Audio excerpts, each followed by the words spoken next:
कितना निकालेगा रे? ओ भाई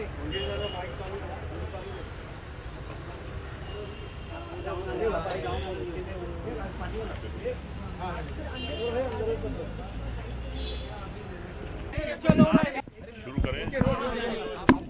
हाँ जी, पूछिए। साधना जी जो हैं ना सिर्फ एक अभिनेत्री थी बल्कि एक ट्रेंड सेटर थी।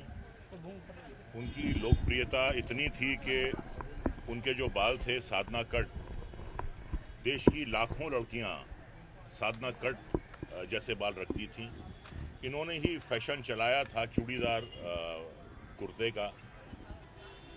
साधना जी का जो सफ़र रहा है वो बहुत ही शानदार रहा है। उनकी शुरुआत एक एज ए ग्रुप डांसर से हुई थी फिल्म श्री 420 में।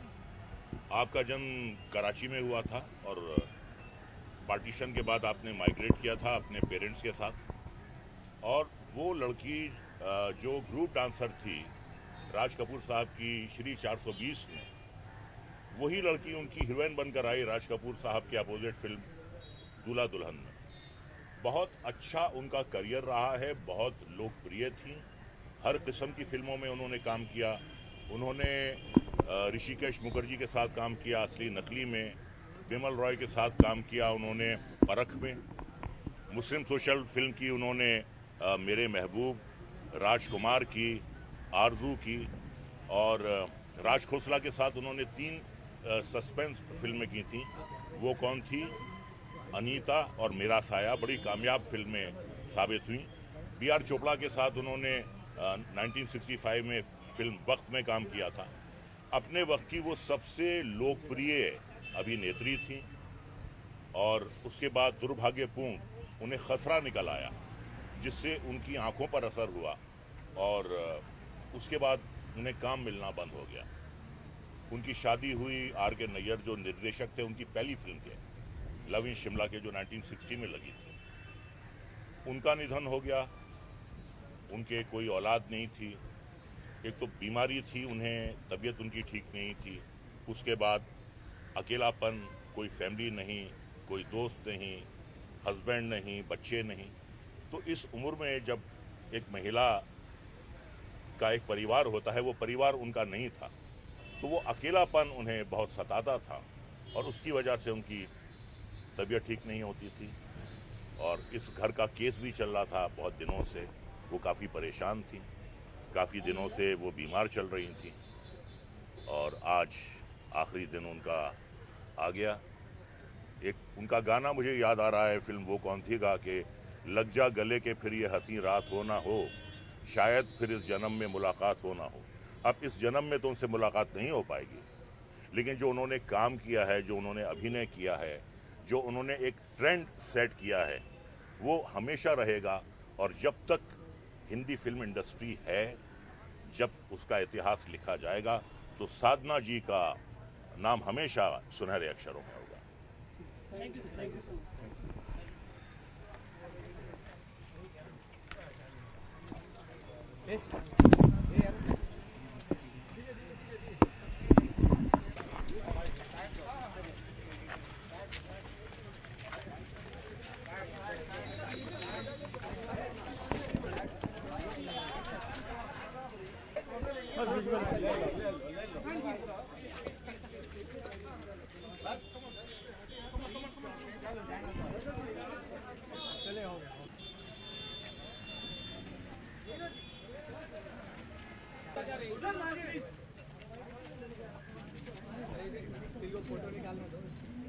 फोटो ले लो, फोटो ले लो, फोटो निकाल लो।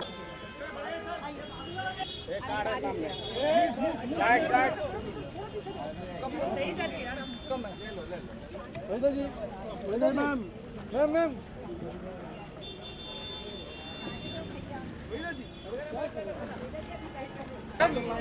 अरे आगे मत जाओ यार। लाइट बंद चलो यार, बस आराम से प्लीज।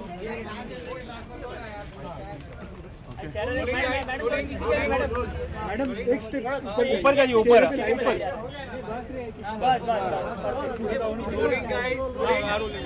रोलिंग। शाइना जी, थोड़ा सा कंफ्यूजन है, लोग कह रहे हैं कि डेड बॉडी जो है एसएल रहेजा हॉस्पिटल में है, तो थोड़ा क्लियर करना चाहेंगे कि एग्जैक्टली है कहाँ? जी हाँ, बॉडी है रहेजा हॉस्पिटल में। कल सुबह यहाँ लाएंगे, उसके बाद जितने भी लोग आना चाहते हैं मिलने के लिए आ सकते हैं। 11 बजे निकलेंगे श्मशान भूमि के लिए। And I think that it's attributing end to sorry वापस हॉस्पिटल है रहेगा कि yes yes I'll say it in English first, then my mind will be not. Sadhna ji's body is at the Raheja Hospital in Mahim right now. It will be brought here tomorrow morning. It will be brought here tomorrow morning at 9 o'clock. People are welcome to come and visit. At 11 o'clock, it will leave for the Shmashan Bhumi. And I think the only tribute Mumbaikars can give a living legend in Sadhna ji is the message she spread, which was only a dignified life and a peaceful death.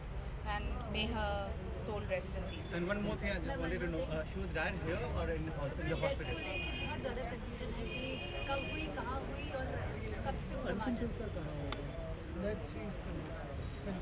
कल रात को उनको बुखार था, उनको लिया गया Raheja hospital पे माहिम में। कल रात वो वहीं थी, आज सुबह वो गुजर गई। कल सुबह बॉडी को यहाँ उनके घर पे लाएंगे, लोग आएंगे और फिर 11 बजे सेंटा क्रूज के श्मशान भूमि में वहाँ उनकी अंतिम संस्कार होगी। Thank you so much. Thank you ma'am आराम से जाने अरे पीछे कर लो यार, थोड़ा सा बूम नीचे कर लो यार। हाँ बूम नीचे करो। कहाँ घूम जा रहा है यार? क्या कारण बताया जा रहा है? There are lot many speculative stories for yesterday when she was taken to Raheja Hospital at Mahim. आज सुबह unfortunately she expired. The body will be brought here at 9 o'clock tomorrow morning. 11 o'clock we will leave for the Santa Cruz crematorium. And may I please clarify that Sadhna ji did not have cancer.